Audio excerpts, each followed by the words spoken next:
আসসালামু আলাইকুম প্রিয় চাকরি প্রত্যাশী ভাই বোন আপনারা সবাই কেমন আছেন। আজকে আমরা আমাদের এই ভিডিওতে পৌরসভা কার্যালয় থেকে প্রকাশিত হওয়া নতুন একটি নিয়োগ বিজ্ঞপ্তি নিয়ে বিস্তারিত আলোচনা করব। মূল ভিডিওতে প্রবেশ করার আগে আপনাদের কাছে একটু অনুরোধ, আপনি যদি আমাদের চ্যানেলে নতুন হয়ে থাকেন তবে আমাদের চ্যানেলটি সাবস্ক্রাইব করতে ভুলবেন না। আপনারা এখানে দেখতে পাচ্ছেন যে এখানে কিন্তু 15টি পদে লোক নেবেন। 15 নম্বর পদ কিন্তু হলো মালি। উক্ত পদে কিন্তু তারা এখানে একজন লোক নেবেন।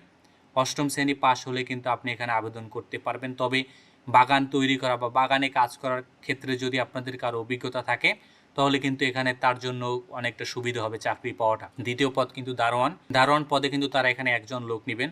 অষ্টম শ্রেণী পাস এবং সুঠম দেহের অধিকারী কিন্তু আপনাকে হতে হবে। 13 নম্বর পদ কিন্তু প্রহরী। উক্ত পদে কিন্তু তারা এখানে একজন লোক নেবেন। অষ্টম শ্রেণী পাস হলেই কিন্তু আপনি এখানে আবেদন করতে পারবেন। এবং 12 নম্বর পদটি কিন্তু এখানে হলো অফিস সহায়ক। উক্ত পদে তারা এখানে একজন লোক নেবেন। অষ্টম শ্রেণী পাস হলে আপনি এখানে আবেদন করতে পারবেন। এটি কিন্তু মূলত 20তম গ্রেডের কিন্তু একটি জব। 11 নম্বর পদ কিন্তু হলো পাইপ লাইন মেকানিক। উক্ত পদে তারা একজন লোক নেবেন। 17তম গ্রেডে একটি জব এবং অষ্টম শ্রেণী পাস। পাম্প চালনা ও পানি সরবরাহের কাজে কিন্তু আপনাকে 3 বছরের কিন্তু বাস্তব অভিজ্ঞতা থাকতে হবে। এবং 10 নম্বর পদ কিন্তু বিদ্যুৎ মিস্ত্রি। উক্ত পদে তারা একজন লোক নেবেন। এটি কিন্তু মূলত গ্রেড 16-এর একটি জব। স্বীকৃত শিক্ষা বোর্ড হতে মাধ্যমিক স্কুল সার্টিফিকেট বা সমান পরীক্ষা, পাশাপাশি কিন্তু আপনাকে বাংলাদেশ সরকার কর্তৃক যে বি সেকশন লাইসেন্সধারী কোর্স রয়েছে এই কোর্স কিন্তু আপনাকে উত্তীর্ণ হতে হবে। সড়ক বাতি পরিদর্শক পদে কিন্তু তারা একজন লোক নেবেন। এখানে কিন্তু মাধ্যমিক স্কুল সার্টিফিকেট বা এর সমান যে শিক্ষা যোগ্যতা আছে তাহলেই কিন্তু আপনি এখানে আবেদন করতে পারবেন। তবে সংশ্লিষ্ট ক্ষেত্রে বাস্তব অভিজ্ঞতা কিন্তু থাকতে হবে। আপনার বাস্তব অভিজ্ঞতা যারা আছে তারাই কিন্তু এখানে একটু সুযোগ সুবিধা পাবেন। তবে সড়কবাতি পরিদর্শক আসলে বাস্তব অভিজ্ঞতা আপনার গ্রহণ করতে খুব একটা সময়ের কিন্তু আসলে প্রয়োজন হবে না। পাম্প পরিচালক পদেও কিন্তু তারা একজন লোক নেবেন। সার্ভেয়ার পদে তারা লোক নেবেন একজন। এখানে কিন্তু তারা বলেছেন সার্ভেয়ার পদে আপনার স্বীকৃত প্রতিষ্ঠান হতে সার্ভেয়ারশিপ অথবা সাব ওভারশিপ অথবা সমান শিক্ষাগত যোগ্যতা থাকতে হবে এবং বাস্তব অভিজ্ঞতা সম্পন্ন প্রার্থীদের কিন্তু তারা এখানে অগ্রাধিকার দিবেন।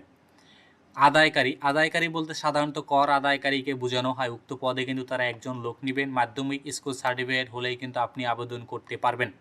নিম্নমান সহকারী কাম কম্পিউটার পদে তারা একজন লোক নেবেন। তারপর এর পাশাপাশি হলো কনজারভেন্সি সুপারভাইজার পদে তারা একজন লোক নেবেন। এইচএসসি পাস এবং সংশ্লিষ্ট কাজের বাস্তব অভিজ্ঞতা কিন্তু আপনাকে থাকতে হবে।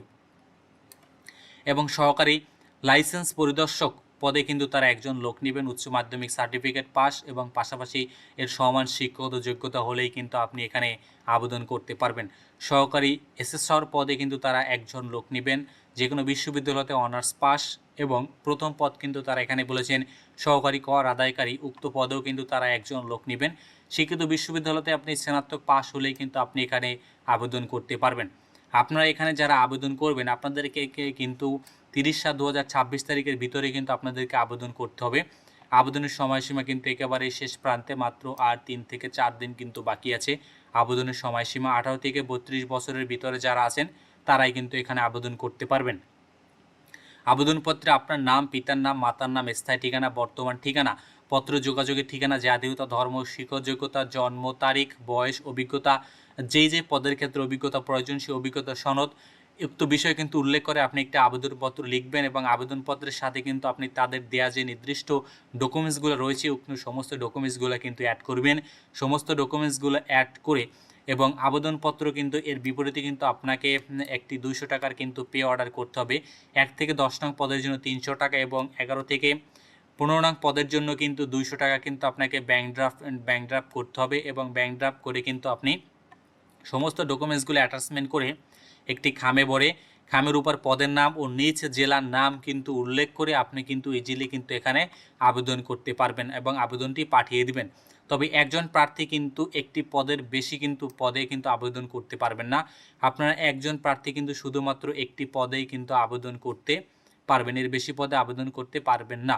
এখানে কিন্তু তারা বলেছে সরাসরি কোনো আবেদনপত্র কিন্তু গ্রহণযোগ্য হবে না। আপনি কিন্তু সরাসরি কোনো আবেদনপত্র দিতে পারবেন না। অফিস চলাকালীন সময় কিন্তু আপনাকে আবেদনপত্রটি পাঠাতে হবে। তাদের যে নির্দিষ্ট যে অ্যাড্রেস রয়েছে এখানে কিন্তু তাদের আবেদনপত্র পাঠানোর একটি অ্যাড্রেস রয়েছে বা তাদের যে প্রধান অফিসের যে অ্যাড্রেস রয়েছে পৌরসভার অ্যাড্রেস, এই অ্যাড্রেসে কিন্তু আপনি পাঠিয়ে দিবেন।